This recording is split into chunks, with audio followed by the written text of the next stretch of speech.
Hello, everyone. Welcome to our presentation today. We have an amazing panel of which you can see, led by Brandon Frame, Director of Social Emotional Learning at the Urban Assembly. He is on the top of my screen, but that doesn't mean he is at the top of your screen. We are aiming for about an hour and a half for today's presentation with some Q&A at the end. My name's Emily, and although you can't see me, I'll be a talking head today, and I'm going to walk you through the Zoom system before we get started. This is being recorded and everyone will receive a replay at the end of the presentation so you can share it with your teams.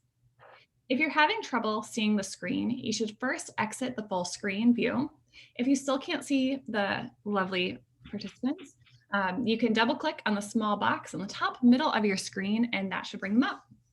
There are also three features at the bottom of your screen. The first is a chat feature, which we can go ahead and try out with letting us know your name, district or organization, and job title. And of course, just to say hi to everyone. There's also a Q&A button. This is where we would love for you to put any questions for our panel today. Please be sure to use the Q&A function so that we can be sure to see it. Sometimes it goes really quick through the chat. And finally, the raise the hand function. This feature can be used if you have any tech issues. We will reach out to you via chat one-on-one to help solve those. Like I said, there will be a Q&A session at the end of the presentation. So be sure to put those in the Q&A box for us to answer. And with that, Brandon, I'm turning it over to you. Thank you so much, Emily. Good morning, everyone. I already see people dropping their who they are in the chat. So please just share with us who you are and where you're checking in from. Again, my name is Brandon Frame, the Director of Social Emotional Learning at the Urban Assembly. The Urban Assembly is a nonprofit organization focused on improving the social and economic mobility of students through improving public education. And we're happy to be partners with Aperture in terms of the work around organizing schools around the principles of social emotional learning. The tools that we have at the Urban Assembly are around working with our schools and schools across the country through the Resilient Scholars Program, which is a guided implementation model to help schools organize themselves around social emotional learning. And major part of that is that all our schools and partners use Aperture in the DESA to help students evaluate their own social emotional skills, as well as be able to plan how they're going to improve on their social emotional skills. And so that brings us to our presentation today, where we're going to introduce you to the Urban Assembly School for Collaborative Healthcare in Brooklyn, New York. So excited to bring them to you.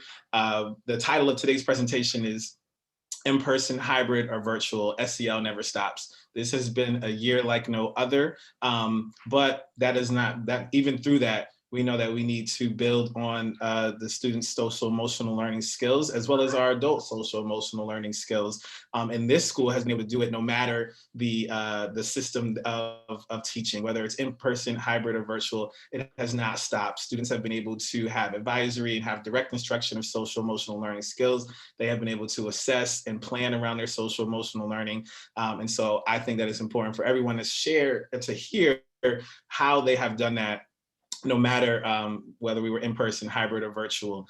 So without further ado, I'm going to turn it over to the amazing principal. Actually, before I do that, I want to give some fun facts about the school. So one, the school is on the border of Brooklyn and Queens. So what's really interesting is that when you walk into the building, half of the school is in Brooklyn and half of the school is in Queens. So that's really cool. And the other thing that I want to note is that many people who are tuned in right now have probably been to this school, maybe not in person, but through the movies. If you've seen Spider-Man, and this was the Tobey Maguire era of Spider-Man, and when he was in the school, it was filmed at this school. So you may have not been there in person, but you've been there through the movies if you've seen those Spider-Man movies. And now I turn it over to the amazing principal, Candice Fuji, to share more about her school, the Urban Assembly School for Collaborative Healthcare. Thank you so much, Mr. Frame, and good morning, all. And we are actually in the sequel, so check us out. I think it's coming out maybe Christmas. I'm definitely going to check, but yes, thank you for reminding me of that. I'll be looking out for that for that promo. So good morning, all. I am humbled that so many people from across the nation are tuned in today to hear about our amazing school community. My name is Candice Fuji, and I'm the proud principal of the Urban Assembly School for Collaborative Healthcare. We are proudly located in the Cypress Hill section of Brooklyn, directly off the J train line. Our school is situated on the Franklin K. Lane campus, which boasts a football field, track, tennis court, and Olympic-sized swimming pool. And while we share our space and amenities with other schools, we pride ourselves on having a truly inclusive environment that works well with our campus partners, but shines independently as a safe haven for our students. UASCH, as it is affectionately known, is in its 7th year of operation with an enrollment of 350 scholars, and our body is comprised of 45% of students who identify as African American, 45% Latinx, 4% white, and 3% of Native American heritage. 20% of our students receive special education services, and another 31% are multilingual learners. Over the past 3 years, our graduation rate has steadily increased about 10 percentage points from 81 to 91%. We are a career and technical education school with certified pathways in emergency medical technician or EMT and medical assisting. Personally, as a product of the New York City public school system, my experience afforded me the opportunity to learn enough to do well and pass state exams. However, I never made any deep connections with any of my teachers or school communities. Developing our personal character was never mentioned in any of my courses, nor was the importance of building self-management or relationship skills. I was just a lost soul who produced decent data from my school's portfolio. As a school leader now, I vowed to prevent my students from feeling that way. It would have made such a difference if any of my high school teachers even knew my name, checked in on me, or had a relationship with my parents. In Finland, educators take an oath that includes the following pledge to students: to give him or her a vision of a better world and confidence that it may be achievable, to listen to him or her, and to challenge and promote his or her gifts and potentials. At UASCH, our amazing staff adheres to the same values and more that you'll hear about today. I am so proud to share our learnings and practices with you all today, starting with our SEL lead and social worker extraordinaire, Jennifer Major. Hi, good morning. My name is Jennifer Major. Thank you, Ms. Fuji. I am, excuse me, I am the founding social worker at the Urban Assembly School for Collaborative Healthcare. I have been the instructional lead on it, excuse me, on advisory since we began in 2014. So I'm going to walk you guys through our advisory structure and how we built that into our school. I could truly talk about SEL all day. And I was thinking this morning as I was preparing how at the beginning of the year, my son was on a Google Meet and he had his headphones on, and I heard him, third grader, and I heard him say, you know, he answered the question and he said emotional. And at the end of the meeting, I asked him, what was the question that you said emotional to? And he said, our teacher was asking us to say what we thought the letters for SEL meant. And of course he was correct. And I said, wow, that's amazing. How did you know that E was the emotional? He said, I hear you talk about it all the time. So I guess I do. I must, you know, feel very passionate about SEL because not only am I speaking about it at school, he must be listening to staff meetings and, you know, he must be listening to conversations that we're having at home. So I'm going to share my screen. I'm going to try to make sure that I'm doing all of this accurately. All right, so now here we are. We are in-person, hybrid, or virtual. SEL never stops. And that has truly been our experience since March until now, because we have been in person, we have been hybrid, and we have been virtual. So I think it's important that we begin with what goes on behind the scenes of planning advisory, beginning with an advisory team. Now, this is first because this is truly the most important part of creating a successful advisory program, is that there has to be a team that owns the program. when that doesn't happen, unfortunately, I've seen it in schools, is, okay, this is SEL period. And, that devolves into Uno, and that devolves into game time and just kind of hanging out for 20 minutes. So in order for advisory to be the most effective, it really has to be owned by a team of people. In our case, our team consists of myself, our part-time social worker, a teacher lead who helps bring in kind of the academic component, and an intern each year we get from the Urban Assembly who brings in this case, our intern, Melinda Eberly, who you'll meet later. She has been very helpful with technology and helping me kind of up our technology game to make sure that our advisory program is really interactive for our students. And she also performs advisory walkthroughs in terms of jumping into different advisory Zooms and kind of checking the tone and the culture of what's going on in different groups. Our advisory meets twice a week. And then we also have a time where the teachers are dedicated to one additional third time a week where they do outreach to parents, because as is typical advisory, the advisor serves as the connection between the family and the home. So they have a dedicated time where they can be connecting with the families. Usually one of our lessons is around a social emotional competency skill, and one of our lessons might be an academic support or a college and career readiness lesson. Each week, we make sure that we are building time into our week to plan the lessons. We meet regularly, one time a week. And in those meetings, we're always asking each other and ourselves, what is it that our students need? Because this is new, this is new. We never really know from March till now what the needs are going to be. We can't predict them. Things come up, political events, current events, school opening, school closing. So during our meetings, we'll ask each other, what do our students need right now? During grade team meetings, we often open the question to the staff, to the teachers who are the advisors. What do our students need right now?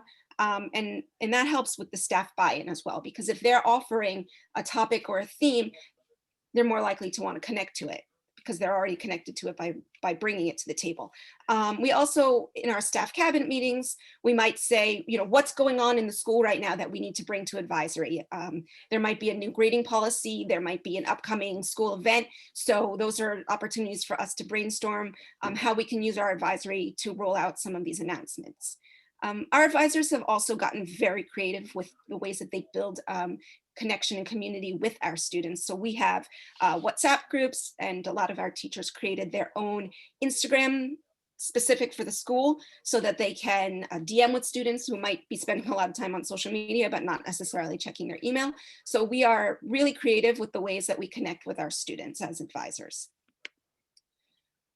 When we're thinking about what our students need for social emotional learning and advisory right now, the major themes over the last year have been, of course, college and early college awareness, because as some of our student panelists will mention later, the application process has felt a little bit different.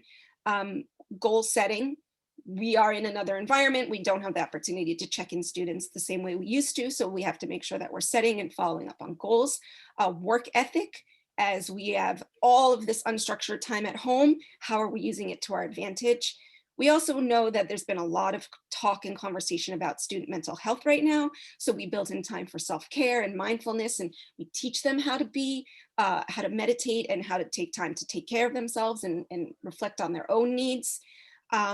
We also focus on appropriate communication with teachers, because things, as we all know, can get lost in message and in email. Also self-advocacy. Things are different at home, things are different at work and at school, and students have needs, and they have to have their needs met. So they've had the opportunity to learn how to advocate for themselves.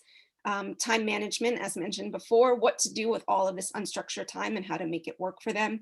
In addition to that, relationship skills, because we're not seeing and interacting with people the same way. We're isolated, and we have to figure out how we can connect with one another. We've built in time for processing grief, and we have had community members lose family members. We also have other kinds of grief, like seniors have lost their typical senior year. Certain students have, underclassmen have lost nearly a third of in-person high school. So these are things that it's time to, it's important that they have time to process and discuss this. We also have updates on academic structures, like I said, and understanding why certain things are going the way that they're going, because we don't just want to introduce something and then just be like, that's what it is. Of course, we want to make sure that students understand why the decisions that we make are the decisions we make. Adapting to change, as I mentioned, we've been remote, and then we were in person, now we're remote again, and who knows what could come next. And then, of course, there's a time to critically analyze some current events. This year has, of course, been very full of social justice and political topics that need time for processing. As Ms. Fuji mentioned, we have predominantly Black and Brown students. We want to give them space to discuss it. And we also want to make sure that students really understand what's going on in the news around them. So these are all examples of themes that we include in our social and emotional lessons that take place each week. So advisory doesn't just live in our advisory period. We take the skills that we're learning and we adapt them, and we take them and we bring them into the classroom and we bring them home. I went to a really powerful PD. I'm going to give a plug to Brandon and his colleagues at the Urban Assembly, because I sat in on a really powerful PD about where SEL lives in content.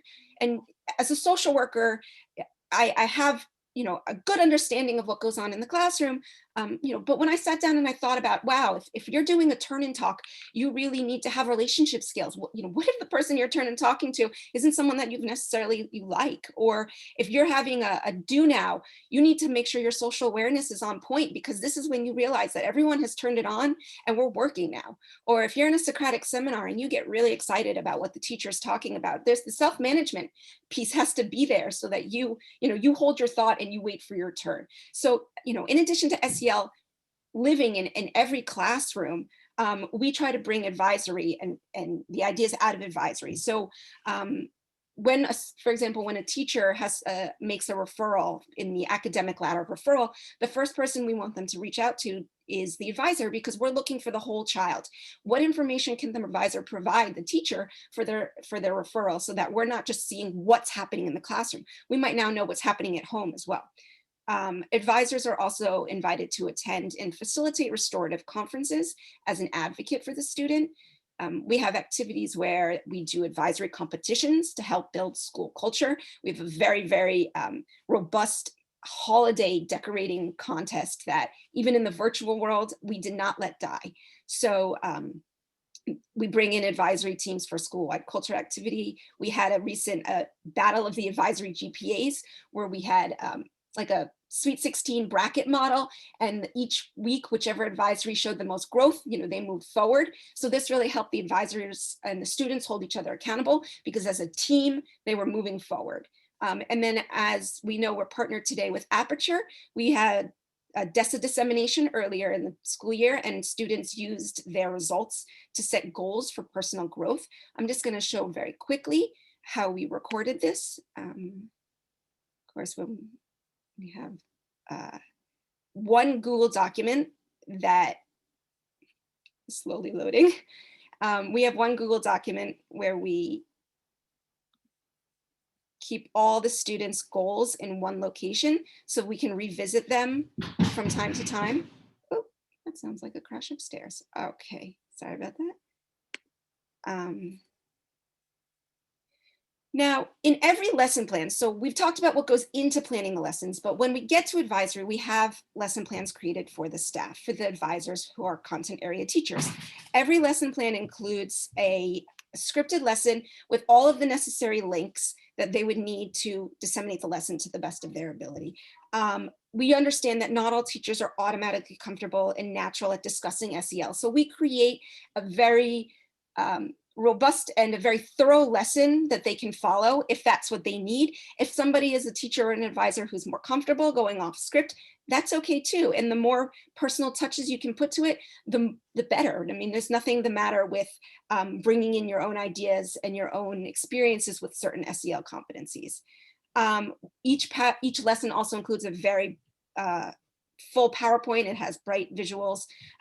It brings in, when students can see something on a screen rather than just a conversation, it will bring in students who might need visual cues, students who are ENL who might not be able to read the teacher's lips as well. If they have background noise going on, like I just did above me, if there's something for students to see on the screen, it can help them connect with the lesson. We try to make the graphics as relevant and relatable as possible. We take things that are trending on social media so that students are connected and that advisory feels relevant to them. Each lesson follows the same format, so it's consistent for the teachers who, again, are not, at first rate, first job advisors. So this is not always their first language. We welcome the students to be there. We're glad they're there, because students, even though it's expected that you're on advisory or on your remote classes, it's still a decision to get up and join the Zoom meeting. So we want to make sure that we're giving students credit for being there, and we thank them for that. We have our universal announcements where all students are hearing the same news from the school. Each advisory starts with an opening.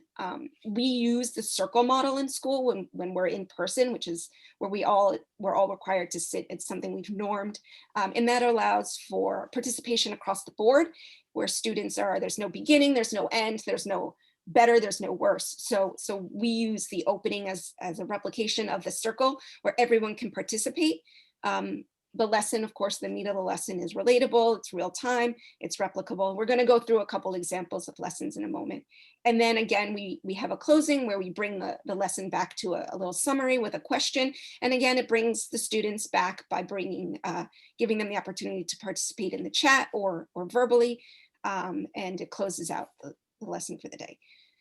So, oops, sorry. So I'm gonna, like I said, I'm going to show you some examples. I have some visuals of, now this is not all one advisory lesson. These are samples from different lessons. So it doesn't necessarily look completely cohesive, but you'll see. So we start with the scripted lesson plan. As you can see, we have the hyperlinks. Everything is available, so teachers can open it in the morning of, or even a few minutes before, if that's what happened to their day, and they can see everything they need to see to be prepared for advisory for that day. We welcome them and we remind them that we're happy to see them. We provide our announcements. We go with a warm up, and like I said, we bring in graphics to try to make it visual cues for students. We also have advisory is something that's relatable, as I mentioned. So this is a pretend Jupiter Grades message. Now, Jupiter Grades is the platform that we use for students' grade books, so students can also communicate with their teachers. This, again, not a real message, but not far from what a teacher or a student might send to a teacher. So a relatable lesson on how to communicate effectively with your teachers, especially during a frustrating moment. Here's an example of a lesson where we're using the tools that are available in Zoom. So in this example, we're talking about work ethic, and the students are going to break out and go into breakout rooms because Zoom allows for smaller group conversations, as we all know. And then we have another example of using Zoom and the tools available. So here the question is posed to the group, and then they have the opportunity to put their answers in the chat. Here's a lesson on time management. These are all snippets from different lessons, and this is something that's very replicable for students and really, really necessary. So the advisor will go through how to set up your daily schedule, and the students would have the opportunity with their advisor to replicate that and make their own daily schedule. And then we come back, this was a lesson on career interests. And so again, the closing brings it back full circle, where we have visuals to give kids some cues. So those are snippets of what you might see in each one of our daily advisory lessons. I know I promised some virtual, so I have two videos here of two of our students, UASCH students, discussing their experiences in advisory this year.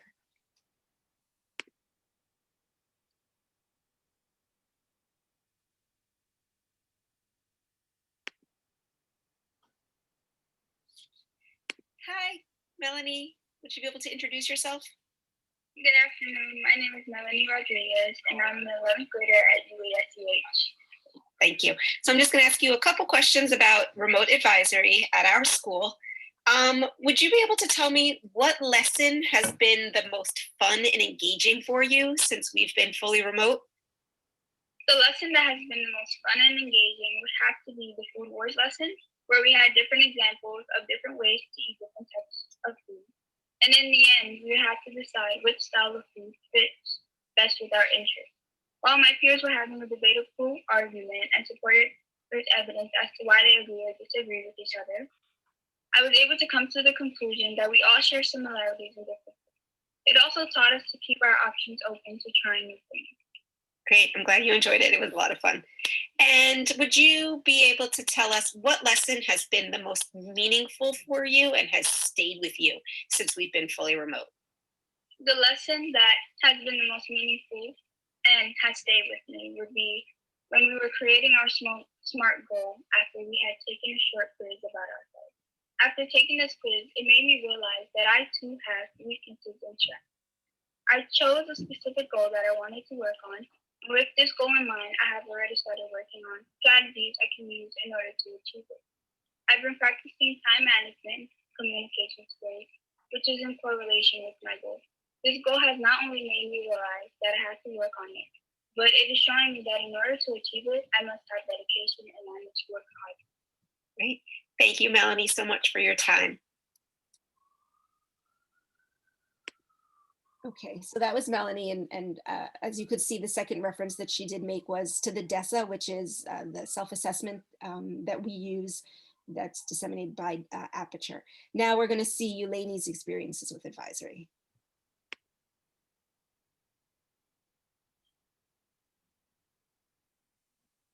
Hi, good afternoon. Would you be able to introduce yourself? My name is Eulene Gomez, and I'm in 10th grade from UASH. Thanks for being here. So since we've been remote, would you be able to tell us that what lesson has been the most fun and engaging for you? For that question, one lesson specifically comes to mind, and it would be the door decorating lesson, because it had been the first time in a couple months where my advisory came together and created something together, and it was like everybody was engaging, interacting. It was really cool because I had not spoken to most of those people in a while, even though we're in the same class. Great. Yeah, it was interesting to transition from door decorating in person to our virtual annual tradition decorating. And if you could share with us which lesson has been the most meaningful for you and has stayed with you since we've been remote. Two lessons specifically come to mind. One of them being the lesson where we spoke about sexual harassment. In that lesson, we were given scenarios, each person in the advisory, and we had to talk about whether or not we thought that was sexual harassment.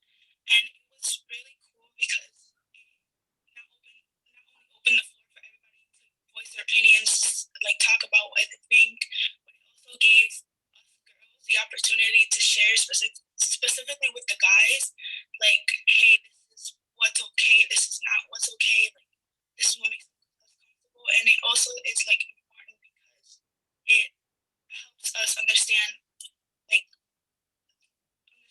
we have to be safe in school and outside of school. And also, the other lesson that really stuck with me was the lesson where we spoke about coming out. It was also really cool because it's like really hard to find schools where they're like really open about this, and they help their students understand that they are safe and that the school is with them, the school will help them. And it also helps others learn more about the LGBTQ+, and also learn how to be allies if they are not part of it. Great. Those are some wonderful answers. Thank you so much for participating in our school's advisory classes.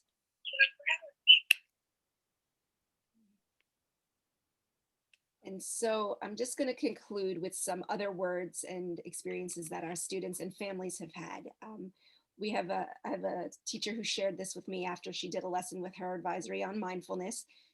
The student told her, "Thank you, Miss S. I enjoyed this. The fact that I did this twice with my brother, it was so calming and relaxing. It felt amazing." So that goes to show that students are taking away what we're giving them. And then finally, I'll read this little email. It might be hard to see. This was sent to myself and Miss Fuji from a teacher, and she says, "Good morning, Candice and Jennifer. When the school changed principals, I was concerned about losing advisory. As much as students and teachers bemoan advisory, it's true at times, it does have an impact on students' lives and thinking. Over the past few weeks, and I hope my colleagues, have been teaching these lessons through Google Meet. I go through the given slides and I move on. Yesterday, I spoke with student's mom. Mom listens to the lessons and enjoys the content. Now I know why student mutes her mic. Mom was so impressed with the outreach advisories are providing for her family. Please remember she has a sister at our school too. She was happy and very welcoming. She appreciates that someone from the school cares about her daughters. At her job, she boasts to her coworkers about the communications she receives from the school. Just wanted to share the impact we make on our students' lives. So that is the conclusion of my part of the presentation. I just want to kind of bring full circle to the words that Ms. Fuji was saying at the beginning, where we never ever want a student to feel like they've made it through 4 years of high school and there wasn't an adult that felt connected to them. This comment that this parent made, where she's so grateful that this advisors are connecting with their students and reaching out to the family, hopefully highlights the fact that we won't graduate a student after 4 years who won't be able to identify at least one adult who they feel is their person. Thank you so much, Ms. Major, for giving us that view of everything that happens and all the work that you do as an instructional lead. And now that we've heard from Ms. Principal Fuji and we've heard from Ms. Major as well as instructional lead, I think it's important that everyone gets to hear from the teachers, right? So I spent a lot of time with Ms. Major, and we're thinking about our scope and sequence for the year in terms of lessons, and we're doing all the organizing of the work, and then it gets disseminated to teachers to actually do the work. One big aspect of the Urban Assembly in our work is capacity building, right? We want, in a utopian society, we would have more social workers and school psychologists in our schools than police officers, but that's not the utopian society that we live in. So the work of social emotional learning is on all teachers, all administrators, all staff members within the building. And so now we're going to hear from some of the teachers around the work that they're doing in their advisories and in their academic classrooms to build on students' social emotional learning skills. So I'm going to have each teacher introduce themselves. So they're going to share who they are, what they do in the school, and the last TV show that they binge watched. And we'll start with Mr. Russo. Good morning, everyone. My name is Ryan Russo. I'm the 9th grade ELA teacher, AP language teacher, and advisor. During the pandemic, I kind of went down a British crime show rabbit hole. That's where I am right now. And the last one I watched is actually called Interrogation. It's really new and different. It only shows the interrogation with the suspect or a witness. It doesn't show any aspects of the crime. So it's really interesting. Awesome. Thank you so much, Mr. Russo, for joining us. Next, we'll have Ms. Dutton. Hi, good morning, everyone. My name is Tahira Dutton. I'm really excited to have everyone here today. I'm one of the social workers on the advisory planning team, and I would say I've been on a binge of Drop Dead Diva. Thank you so much. And next, we'll have Ms. Maitland. Hi, my name is Tashana Maitland. I'm an English teacher, and I currently teach 10th grade. Right now, the show that I'm currently obsessed with is WandaVision. Awesome. Yeah, I'm getting to WandaVision as well. And we also have Ms. Arden. Hi, I'm Ms. Arndt, and I am the teacher lead. I work with Ms. Major and Brandon on building advisories. I'm also a social studies teacher. And I actually just started getting into Bridgerton, which I haven't gotten that far, but I hear it's a really good one. Awesome, wonderful. So and we have Miss Eberly. Hi, good morning. I'm Melinda Eberly. I am the MSW social work intern, and I've been working with the students this year. The show I'm currently watching is old reruns of Friends. So this is our esteemed faculty and staff panel. And so my first question, and we'll start with Ms. Maitland. How do teachers integrate SEL skills outside of direct instruction of advisory? So we're actually constantly engaging in activities that continue to develop their social emotional skills. Some that I constantly do, I do a lot of journaling and free write. So I'm creating a lot of opportunities for students to just engage in thinking more deeply about their self-awareness, their relationships to one another, and then their social awareness. Um, that included, we're also engaging in a lot of discussions where we're talking about diversity and identity and equity. We also incorporate a lot of art activities. Even though I teach an ELA class, we try to include a lot of art activities where they can constantly engage in a really creative way in developing their social awareness skills and their self-awareness skills. And then also, mainly for me, I'm just trying to always constantly do what I can to create a really open and caring environment where all the students feel like they can just have open and honest discussions in class, and they can like bring up whatever issue they're having or whatever issues that are going on in the world that they want to talk about. I make sure I'm creating that space so that they know that they can also bring ideas to the table to add to our lessons. And so that's mainly what we're doing in our class. Thank you so much, Ms. Maitland, and highlighting how you're helping students build those social emotional learning skills. Mr. Russo, I know you have some thoughts on this topic as well. Yeah, thank you, Brandon. So I'm going to talk mostly about how we've done this in the remote environment. So ESL or SEL has bled into all aspects of teaching, even more so than usual in this kind of different environment, especially with students who are struggling to adapt to remote learning. So you've had to have just more frequent conversations with students about self-management, especially during unstructured time, since we're not physically with them to be there to encourage them to complete assignments. We also try to make students more aware of their strengths and weaknesses and kind of develop the best plan of action for them when it comes to turning in work on time and staying in contact with their teachers. Open lines of communication are so vital right now.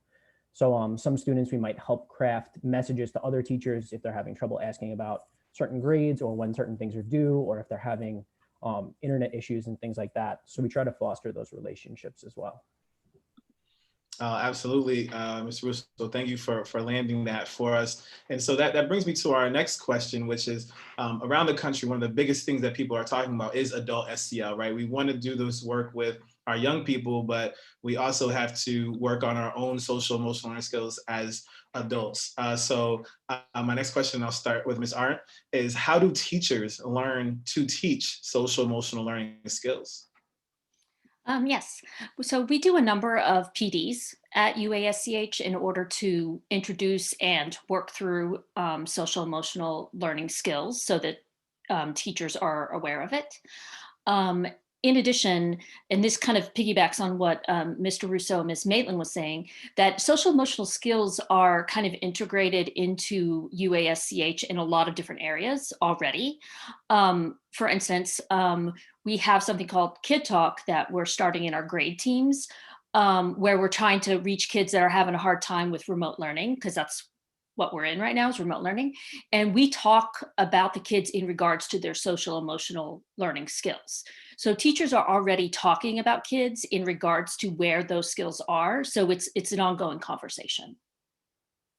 Absolutely, and I love that, and even having that conversation, with a lot of the work and that's a lot of asset-based framing conversations, which is how we should be perceiving our students. And I know Mr. Russo also has some thoughts on this one around how do teachers learn SEL skills.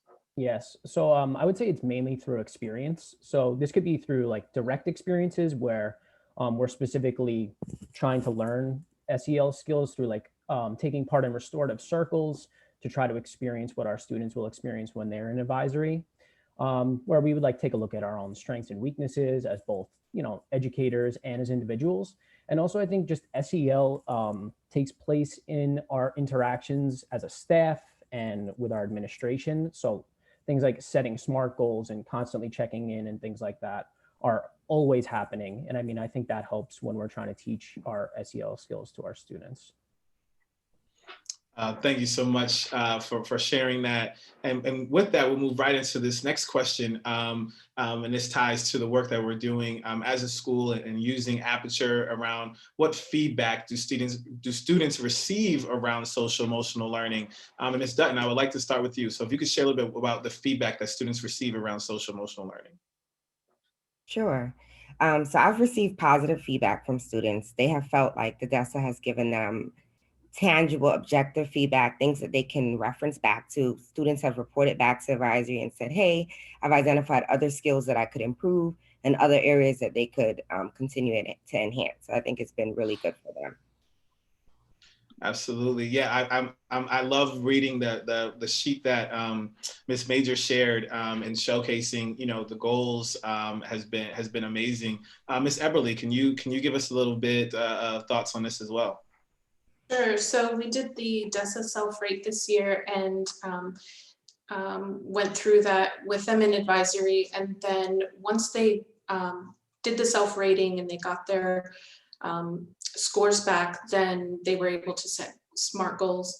And the advisory teachers then were encouraged to have the students do some self-reflection on their survey results. So they were given prompts to look at their results with I see, I think, I wonder, and then also asked to think about what is one specific thing that they could do to bring up a lower score, and then what is one thing that they could do to maintain a high score. And this got the conversation moving for the students to then look at it for not just in school, but also outside of school as well. I mean, it's a beautiful thing to see a culture of feedback happening between students and teachers around their social emotional goals as they move forward. Ms. Major, I'm gonna pull you back into this one as well as instructional lead and talk about how students receive feedback around SEL.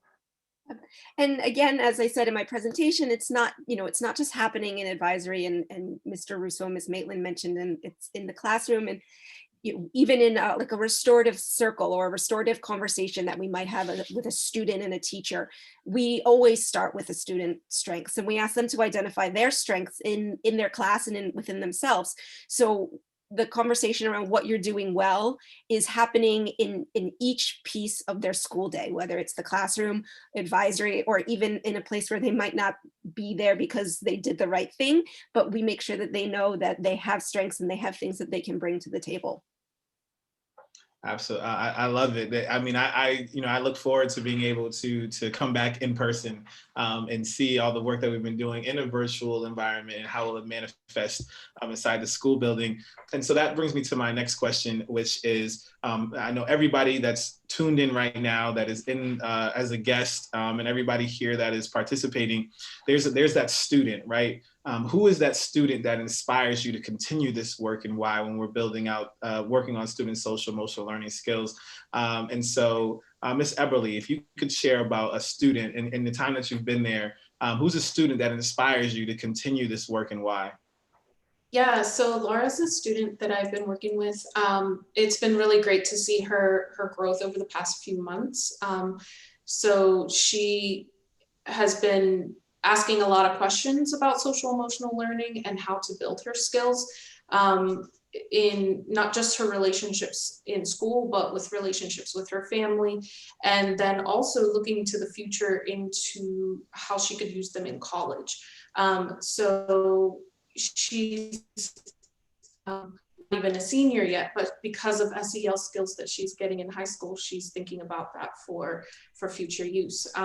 And then because we're in a remote learning environment and people are at home a lot, she's been able to do some of this practice with online video chatting with friends from school, and then also her online gaming groups.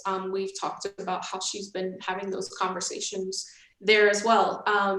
And so I've just been really inspired by her journey and watching her grow in the past few months. Oh, I love that. I mean, I love that story. And this is one of my favorite questions to ask people, because there's always that student in those stories that's what we get up every day and go and do, because we know the impact that we can make in a young person's life. And Ms. Maitland, can you share about a student who inspires you to continue this work, and why? Honestly, for me, every single one of my advisees inspire me to do this work. That's what I love about advisory. And I think what makes it so special is you're able to form relationships with students that are so unique from the relationships you form with them in the classroom. And so even though I have a new set of advisees this year, I still have my advisees from last year messaging me. We'll talk about TV shows. They'll tell me about their academic concerns. Like, we're still checking in with each other. So honestly, that's what I love about advisory, is that it creates this space where you are able to get very close and have these unique relationships with every advisee you have. Those relationships, that's so key to creating a successful school.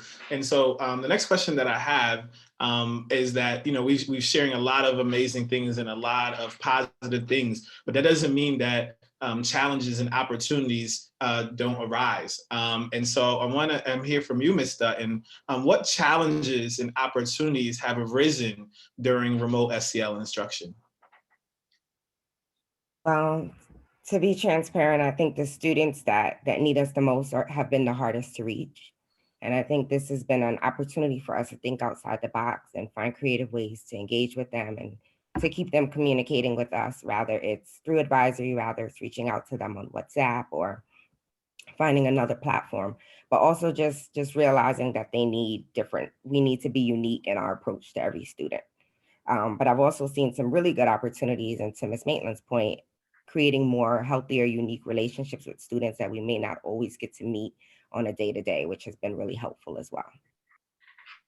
Absolutely. I mean, that's been an ongoing national conversation around how the students that we may be losing, or it's harder to find. We have to, again, think outside the box, as you said. Mr. Russo, if you could share as well about challenges and opportunities that have arisen during remote SEL instruction.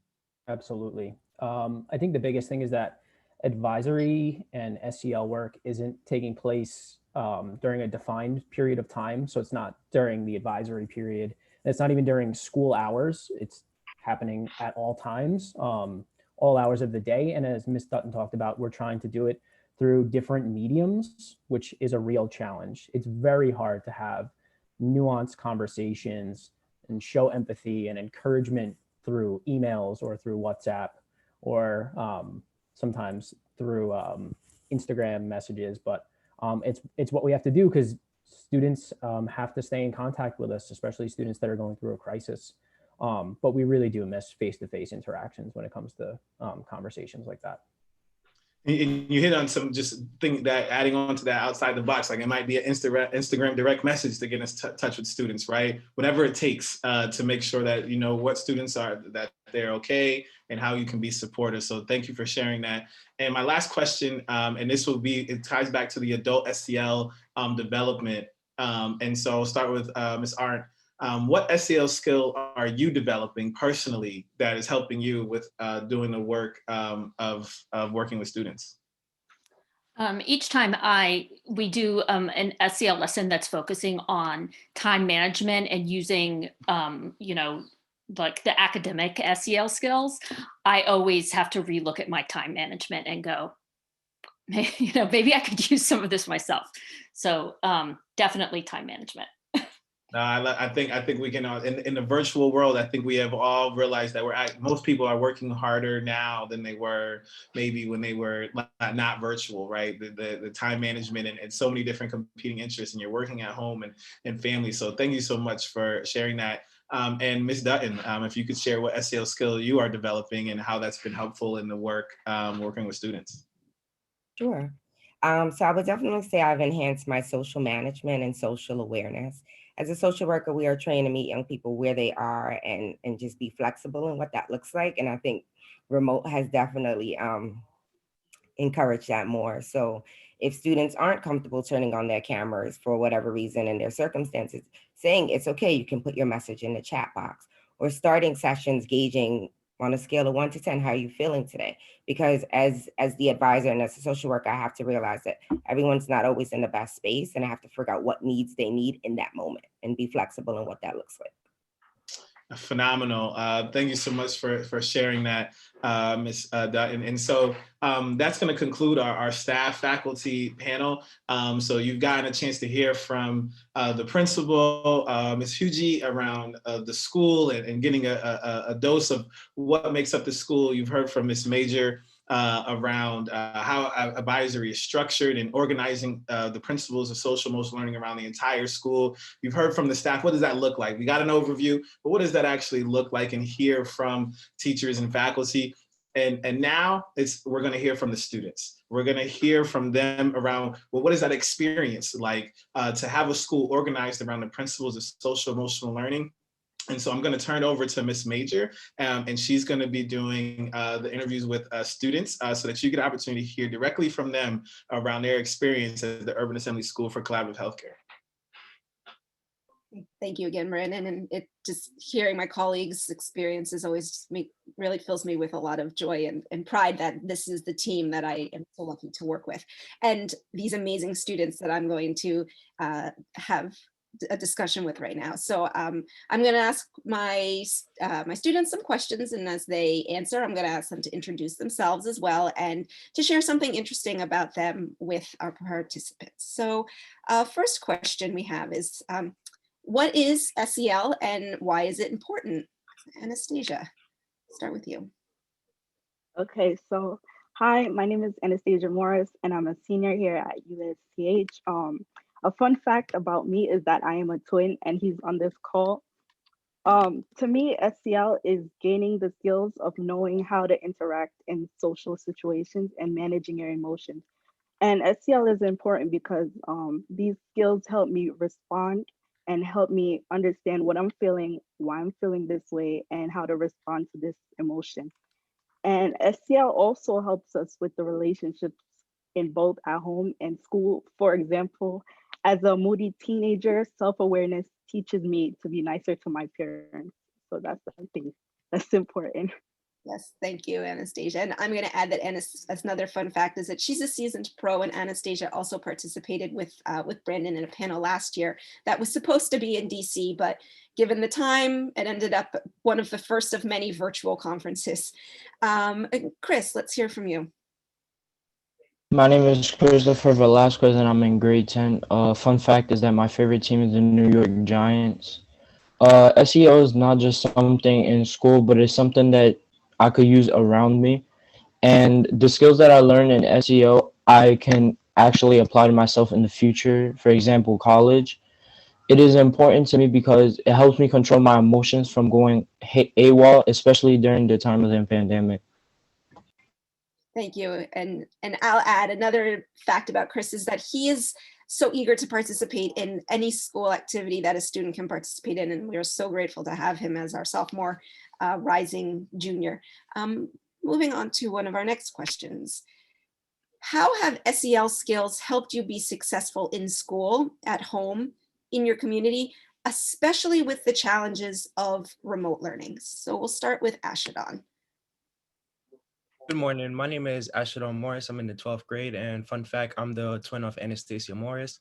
And SEL skills have helped me to be successful during the school time and during this time of the pandemic and remote learning, because instead of being like too self-conscious in choosing my words or being hesitant to voice my opinions, I've been able to like steadily build a confidence to speak up in front of my peers, which includes like public speaking and healthy self-motivation.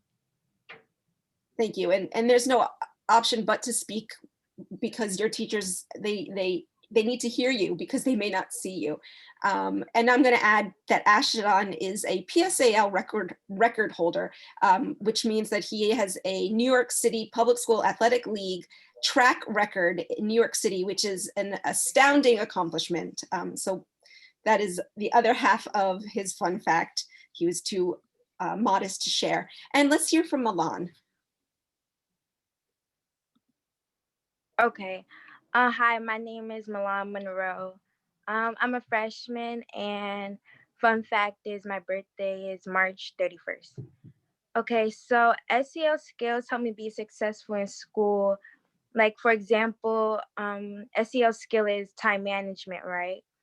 And then, so it helps me time my assignments and organize them and categorize which one I want to do first and how long I should take upon the assignment. And then there's self-management to wake up for school, even though we're remote, like I have to make the decision to do it. So thank you. And Milan, I don't know as well, but I am so lucky to get to know her. So my little addition about Milan is that she has great handwriting, but also she is willing, which we don't see much of our students' handwriting these days because everything is online. But she's also willing to try so many different techniques, especially SEL related ones, to make herself even better than she already is. So that's my addition to Milan. So moving on, Chris, I'm going to ask you, how has advisory kept you connected to school? And how has advisory developed skills that you need for remote learning? Okay, so advisory has kept me connected to school because during remote advisory, we're given a chance to talk about what's going on in the world, which we're not given to talk about a lot. We're also able to talk about our feelings in a safe environment, which we probably don't talk a lot about now due to the pandemic. It also helps me with my responsible decision making, and it keeps me connected with my peers that I usually would see every day, but now due to the pandemic, I don't see every day. Thank you, and makes me really grateful that you have that opportunity, especially with so much isolation that we're all experiencing. Anastasia. Okay, so advisory prevented me from staying out of touch and kind of distance, like with the social part of school. It also helped me keep on top of myself and being consistent, even though I'm still struggling with it, but I'm working on it. My advisor, she's like the bridge between me and school. She understands that sometimes it's hard for us to stay motivated. Yesterday we did a Jupiter check-in, so we would check her grades, and I was like, "Don't check it, don't check it." But she just understands, and she's telling me, "You could do it, and just keep pushing." And our teachers and staff, they're really empathetic and humane, like meaning that they know we're having a hard time, so they're more flexible and thoughtful towards us, just in general. So like this combination just helps motivate me to play my part and just endure it, because senioritis is 10 times worse in the pandemic, but I'm almost there, so just keep me pushing. Yeah. You're almost there, but we are so proud of you and all of our seniors who really managed themselves this year. It is a feat for sure. The next question I'm going to ask, and I'm going to ask to all of our students. So the question is, tell us, remembering back in January, and we did our DESA self-assessments. So I'd like you to tell us about your experience receiving your feedback on your SEL skills after your DESA assessment. Chris, let's start with you. So when we took the DESA back in January, when I received my SEO skills, it was relieving looking at where I am with the skills that I'm learning in school. And I was not expecting to get 5 stars because I really wanted to know where I was in learning this. So I was truthful to the questions. I looked at the places that I needed to keep learning and I started working on those skills. It was insightful to learn about what I needed to work on because it gave me a chance to reflect on myself. Thank you. And let's hear from Milan. For me, it was surprising because I wasn't expecting such low results, and I was like, I didn't know. So, but it did give me like an outline on what to work on and how to improve. So yeah. And I think it's important to note that Chris and Milan and they were so honest with themselves, and the more honest you are with themselves, the more genuine feedback that you can get. Let's see, Anastasia, how was your experience? So with my results, I was shocked at first, but then I reflected on myself and with my advisory. We looked back from before the pandemic to now, and I saw that I'm not the same person that I was then. After losing a loved one and other stressful situation, I realized that I am going through something and I am changing. So I kind of like accepted the fact that that is happening. But also with those changes, I realized that my priorities were changing as well. I received a 2-star in goal-directed behavior, and both me and my advisor was shocked because I'm still a go-getter, but I think comparing it to last year, the levels are different. The pandemic has brought so many uncertainties, and I didn't prepare myself to deal with these changes. But now I just have to look forward to the future. Thank you. And Ashadon, what about your experience? As a scholar athlete, I was like always motivated in my job, like to succeed in like in school and in my athletics. But however, with the introduction of the pandemic and remote learning, I had lost like most of my will to work as a student. I was aware what I was doing mentally, but I wasn't really sure in what ways I was falling short. The results from the DESA showed me like showed that I had low scores in areas of motivation, and this allowed me like to reflect and formulate ways for me to like motivate myself again and continue learning. Thank you. Yeah, like Anastasia said, the pandemic has taken our worlds and flipped them upside down. So to have this opportunity to pause and reflect on where we are is something that, and I took it myself, and I really reflected on my results as well. And I'm grateful that I had that opportunity. So let's see, moving forward. We just spoke about your results and some of the competencies where you felt most surprised, but let's focus on what you think you've shown some growth in. So Ashadon, where have you seen the most SEL growth? The SEL competency that I've seen the most growth in would probably optimistic thinking. In the beginning of my senior year, I was very nervous or like very unsure of like what's gonna happen next in my college readiness. Therefore, like I made assumptions or like always feared the worst of what would happen. But like to combat this, like I would surround myself with positive people and like feed off their positive energy. And this brought me up. I noticed like over time, like I steadily became more positive or like happy with my surroundings. Wonderful. And Anastasia? So like Ash, optimistic thinking was one of my growth because the pandemic was really tampering with my mental health and my future. But I have to be optimistic because before I was really emotional about how I was going to get things done for college and the whole process because it was very stressful. But I had the support of my school and Ash. You know, I was literally crying downstairs and he just came to comfort me. So I feel like you just need someone there as a mood booster, someone there to reassure you that everything was going to be okay. And once I was reassured, I was able to focus on the positive, and I'm proud of this growth. Thank you. And you're very lucky that you have the twin relationship. In the cases of students who don't have that built-in support, that's why we try to have the advisory support available to students to step in and be the Ashadon to the Anna and the Anna to the Ashadon. Chris, what about your experience?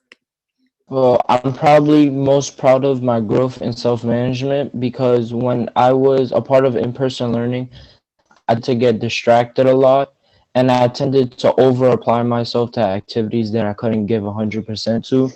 But since the pandemic happened and I'm now on remote learning, I kind of had to change my mindset.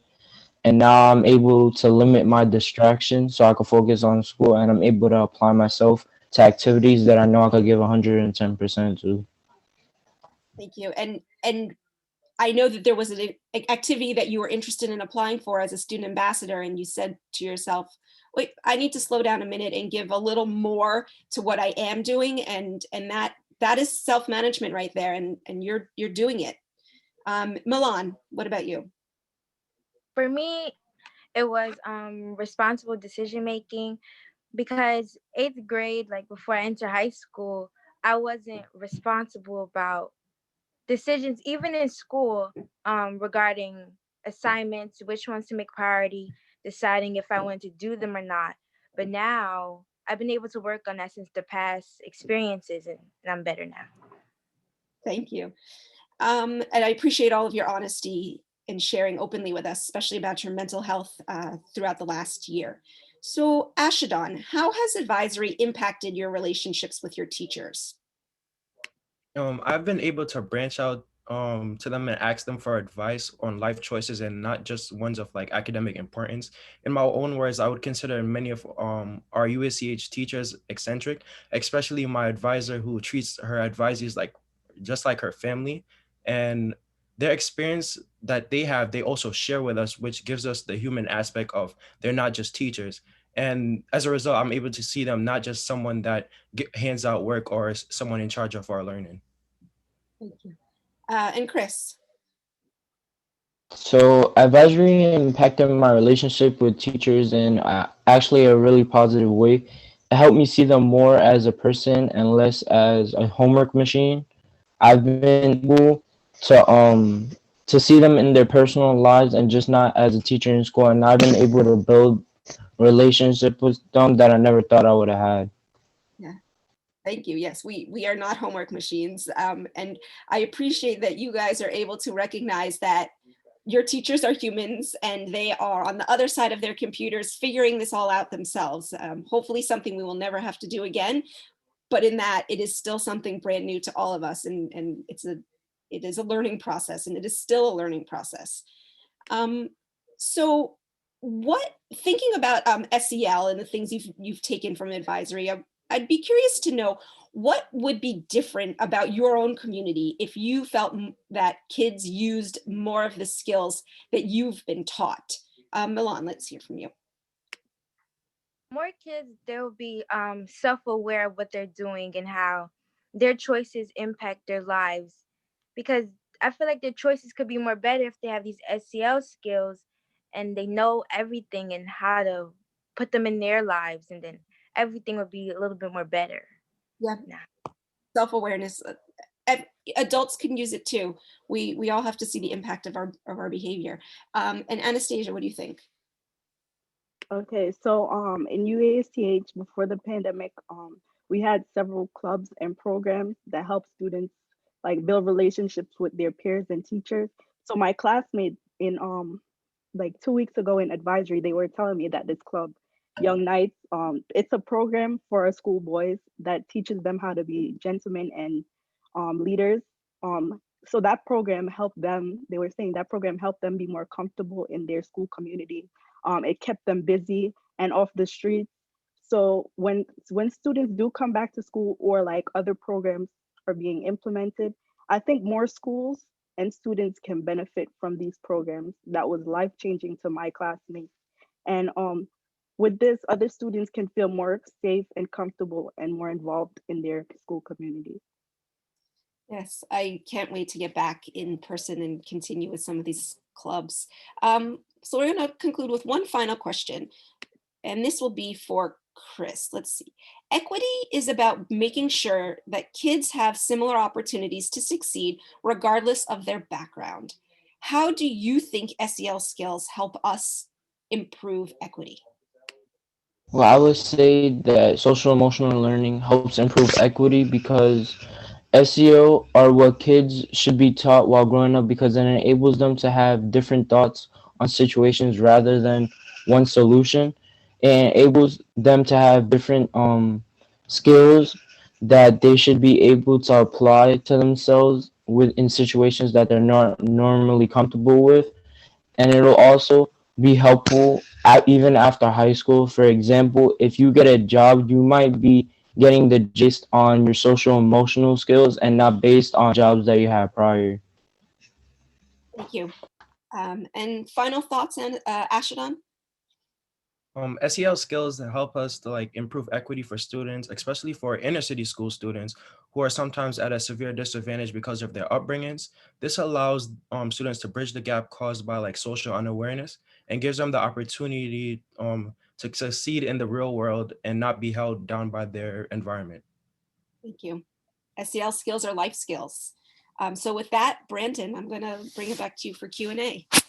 I mean, that was powerful to hear, and I see the comments in the chat as well in terms of hearing from the students, and that's why we do this work, right? So we wanted to build up to that and give you the idea of everything that happens, and then and the impact when we organize a school around the principles of social emotional learning. So before we go to question and answer, please feel free to drop more questions in the chat or use the question and answer feature, and I'm gonna put some of those questions out to students and teachers. But before then, I want to turn it to Principal Candice Fuji to share some words.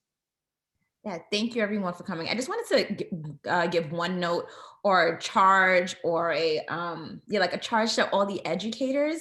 I'm thinking about myself as a ninth grade advisor, Mr. Russo, and looking at Milan. I thought about all of the time and effort and care that we still give to our ninth graders, not discarding the rest of our school community, but the work and honestly, the sadness that we had to onboard a brand new group of students who never really interacted with ourselves in person or our school community, and to do this virtually. And that's where our SEL skills and our advisory has really made an impact. Many students have never stepped foot in our school. They heard that they were joining our school through an email or through a letter, and that was it. Maybe they came to pick up a computer from us, and that's where the interaction in person has ended. But in order to really rope them into our community and our values, the small classes that we've had in advisory and the lessons that Ms. Major has shared and the ideals that you've heard from our teachers and our students, I really think plays a part in having students be able to speak in this way and wanting to stay at our school. So I really want to give a huge push to educators across the nation to really take this work seriously. Oh, thank you so much, Candice. Yes, we echo that, those sentiments there around the importance of SEL. SEL is here to stay. As we like to say, I think it's not something that's just something else, right? It's educators have been doing it. It's been highlighted, but we can't use it as a form of triage. It has to be ingrained in everything that we do, not just because we're in a pandemic and we're caring about how people feel, but like this is the center and core of academic excellence. The core of that is social emotional learning. So thank you for highlighting that. And so I'm going to move into some questions. Some of the questions have been answered throughout, but this one comes from Bernadette. I think this is more this one's for teachers. If a teacher becomes concerned about a student's safety during remote advisory, how have you handled it? I'll speak to that as the liaison for child protection services at our school. Our teachers are really good about making immediate referrals. A lot of them even have my cell phone number, so they might text me, in which case I can even, this has not happened, but I know that I would be able to maybe end my advisory a moment or two early, and I could tell them, hey, hang on to the child in advisory with you, and we have a master document. So after I could end mine a minute or two early, and then I could pop in and join the teacher and the student, and then I can flesh out, what concerns they might have and have a conversation with the student to address any safety issues. Thank you so much, Ms. Major, for sharing that. This question is actually for the students, and any student can jump and answer this question. And this is from Kimberly. She would love to hear from the students how you might handle conversations with other students who are more resistant to growing socially and emotionally. And so how would you handle a conversation maybe with somebody who doesn't want to make that growth in their social emotional learning? I would like to answer it. So first, I would just try to see where they're coming from, like why that problem is, and just be more empathetic towards them, and just tell them my experience about like me learning about, self-awareness and how it changed my life, and just kind of like recommend those, aspects of what I'm doing. But I can't really force, someone to be more social, or just give them the opportunity and just hope that they might take it. So just really relating to them and just seeing how I could help them change that mindset. Absolutely. Thank you so much, Ms. Morris. Any other student would like to share? Piggybacking off Anna's response, so sometimes you have to be open-minded and realize like these are very personal questions, and everyone's mental health is not always the same as you might think they are. So you have to have patience with everyone and like realize, oh, this person might not be at their level that you want them to be, and they're not ready to share with you. But like if you don't want to push too hard, but at the same time, you want to remind them that you're there to help them in need, and also like reassure them that you can always come to me at any time you need. Absolutely. I love that. And I think what it's and Kimberly just put in the chat, like this is what we talked about. We talked a little about what adults are doing, and then we heard from students, and we see the modeling taking place, which is so important. We see that within the building. So another question, this is it's probably for the adults as well. It's from Lisa. And this is an important thing that we're always talking about at the Urban Assembly and in all schools. How did you inform parents about the deaths of student self-rating and how the data would be used? But also, I think even building on that, how do you just inform parents about the work around social emotional learning that is happening in the building, even on a larger context as well, which includes, one aspect of that is the assessment. So I'll say that from the beginning. So we're not off the bat talking to parents and saying like, hey, let me tell you about this like SEL trick that we do. In the same way the students were speaking about, if they are engaging with a student who's not necessarily receptive, the same way with parents, they're not necessarily against, but it's kind of like random or foreign. And the way that we really try to have parents buy into our model is through the way that we operate with them. So it's the initial conversation that we have with parents within, I think like the first 3 days from when students start is when we have our timeline of when we have to make our first form of contact, for families to understand that the advisor is their point person between the school and their child, making sure that this communication is consistent and honest. And as a parent myself, I don't always want to hear from my school or my child's teacher if it's a negative conversation, right? We celebrate our students if something's amazing happened, whether it's attendance, we hear something great. We've noticed that they have upheld one of our values. They have done well on tests academically, but it's really opening the lines of communication to make sure that they're receptive to everything that we have to say and being honest with feedback.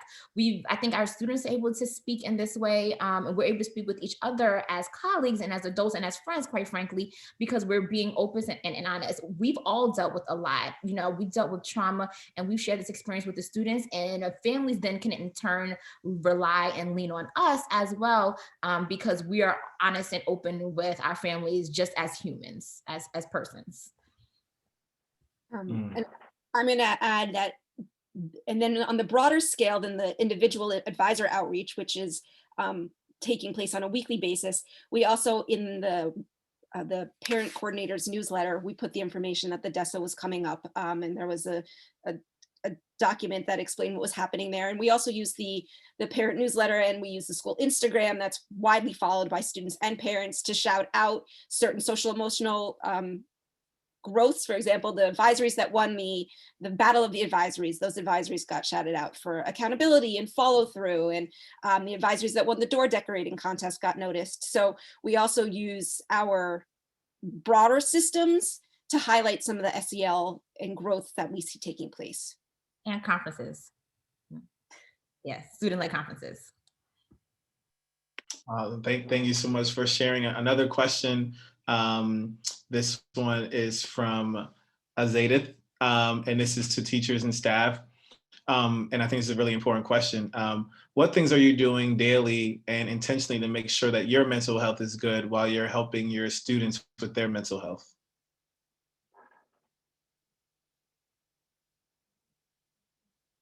And then if one person wants to share. Yeah, I think a large part of it is just trying to maintain somewhat of a work-life balance. Trying to set aside specific times when, I'm going to close my laptop. I'm not going to answer emails for a little while. I'm going to spend time with family members, and being able to close it off when you can, and obviously in case of an emergency, but just realizing that it seems like we are always plugged in right now, and we constantly have work coming in. We constantly have students reaching out to us and emails coming in, but just setting aside time to have somewhat of a normal life. And going outside, I think for me has been a huge thing. Like, I am going to go for a walk every day for at least 15 minutes to a half hour if I possibly can, just to realize that there is life outside of the few walls that I have around me at all times. I think that's all been pretty helpful. Thank you for sharing that, Mr. Russo. I think that was, I might need to go do that today.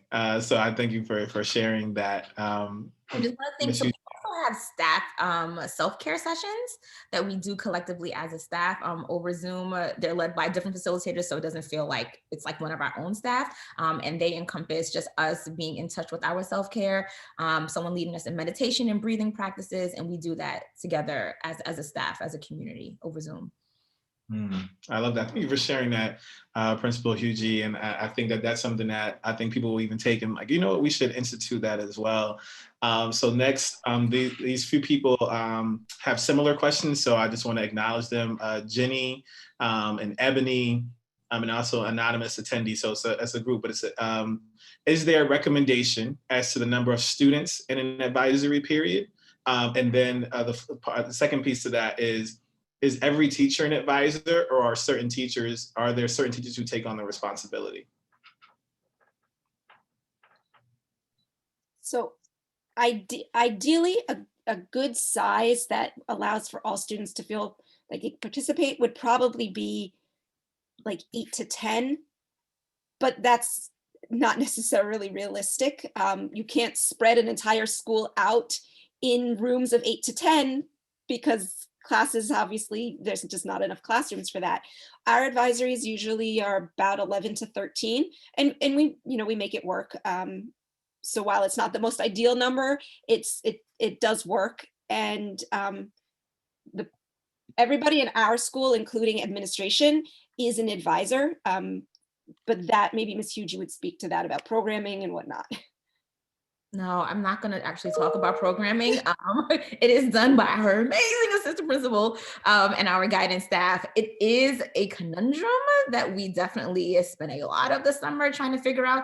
But it is, staff members, when they join and stay at our community, they understand that advisory is at the heart of what we do. And while we hold like PDs in order to like onboard and to continue to develop our practices.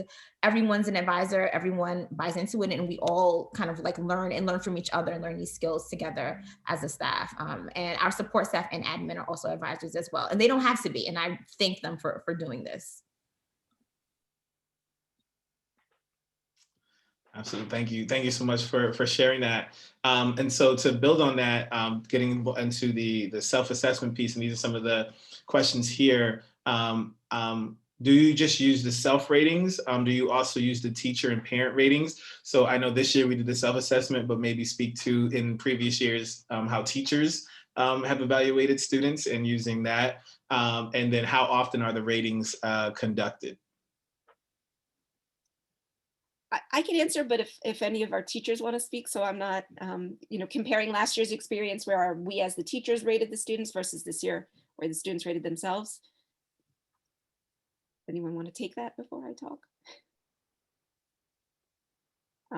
Okay, I'll speak some more. So yes, in the past, we as the advisors, we did rate the students ourselves, and we went through the results as a group as a whole. So, my advisory needed to work on, I don't remember last year, but we set goals around one specific competency that as a whole we were the lowest on.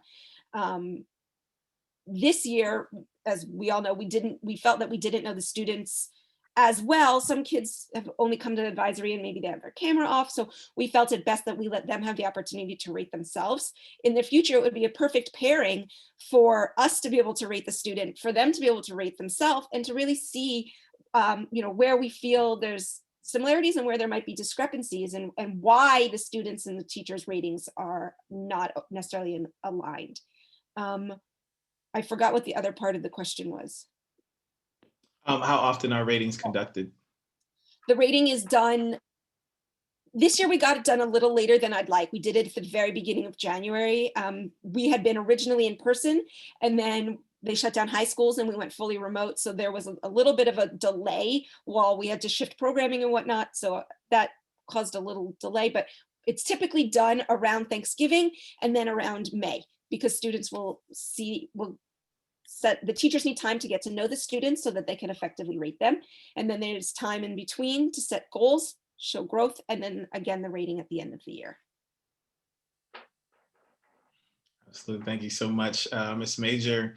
Are there any more pressing questions? I think even the questions that are in the chat, we've spoken to. But if there's something pressing, please drop it into the chat. And I see Ms. Major responding to one question as well that came through. Or if you want, we can answer that live. I see you typing to a response. Yeah.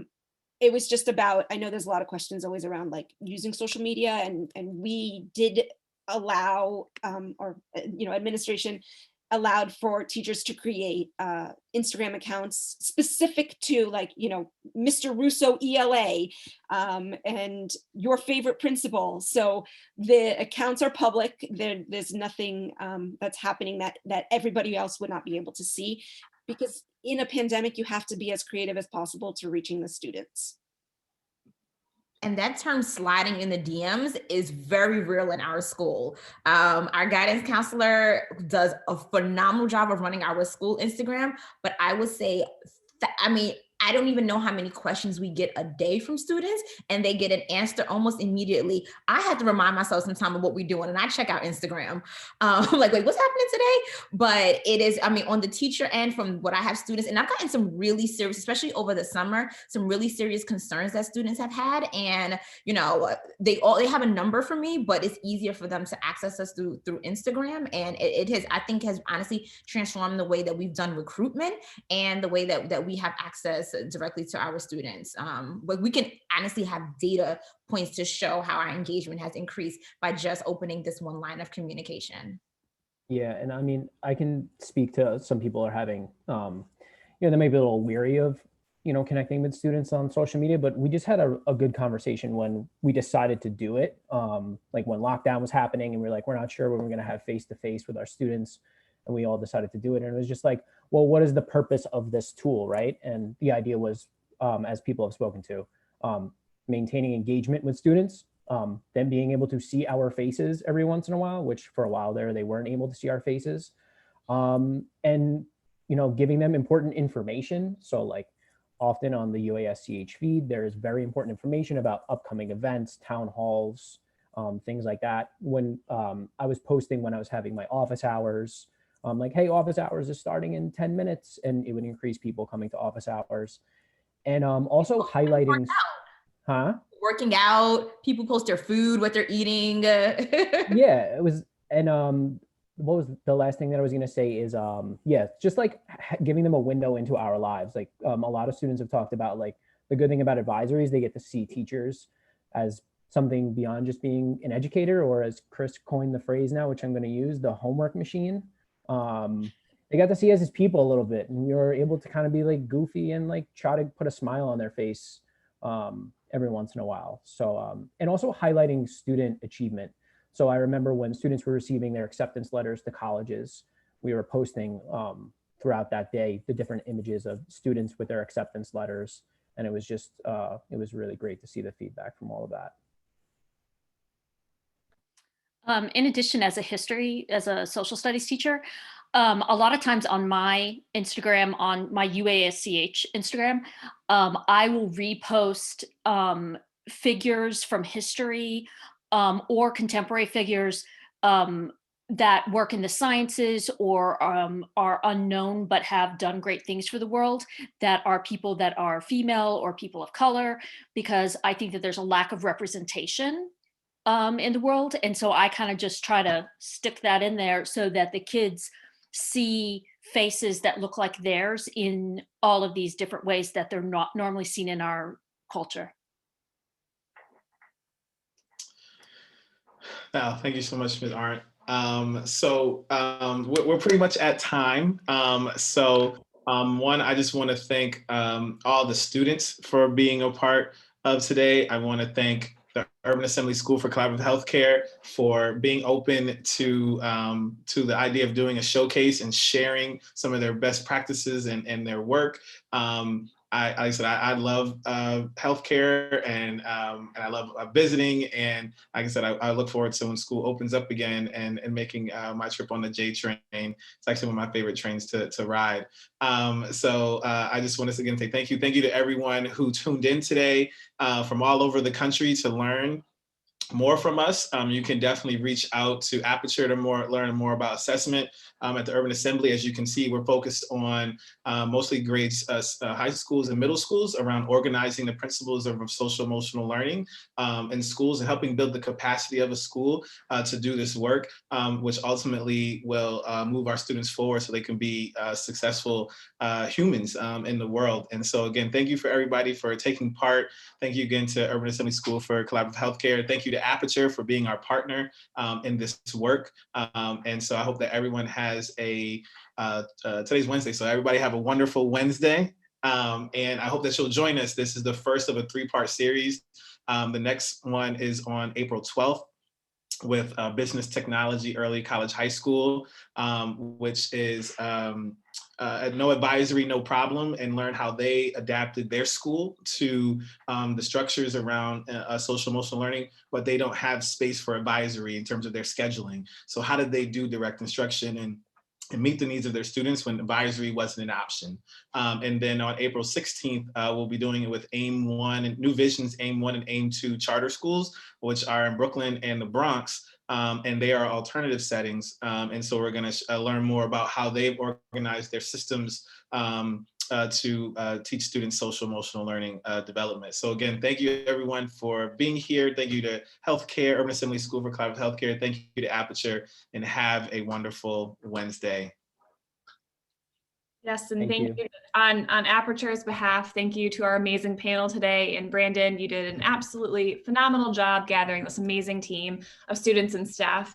The chat has been absolutely flooded with appreciation, gratitude, and quite frankly, awe for the stories and perspectives shared today. Words cannot express the impacts that these open conversations have had, not only on me, but everyone on this presentation today. Thank you truly for all that you have shared. Your impact today will continue on to many schools across the country. And truly in the chat, I can tell you that that is a fact. Your passion for SEL is absolutely tangible across all levels. And on the behalf of Aperture Education, thank you so much for your time today. We are beyond grateful for you. And I hope everybody has a wonderful rest of their day. And quickly, if we could take a group picture. So I'm going to do a screenshot. I'm going to count to 3. And so everybody just smile into the camera, and I'm going to take a group shot. So one. And then I'm going to take one after, okay? All right, 1, 2, 3. All right. Okay. I'll let I'm going to do one. Jennifer's going to take one too. All right, 1, 2, 3. Okay. All right, guys. So I hope that the students, I hope the 15 minutes that you have between now and your next class, and same for the teachers, is enough for you to refresh for a second. If anybody, not teachers, I can't do anything to help you, but if any of the 4 of my students need more than 15 minutes and you think you're going to be late to your classes, send me a message and I'll let your teachers know. Otherwise, I hope you are on a high and you can take that energy to class, because you guys did an amazing job. If I didn't work at our school, I'd want to work at our school. For real. Awesome. Thank you. Thank you to the teachers. Yes. Really, yeah, thank you guys. Yeah, this was really great. Thank you, Brandon. Thank you for the opportunity. You're welcome. All right, so I guess we're good to go. Yeah, we're good to go. Bye, everyone. Thank you. Bye.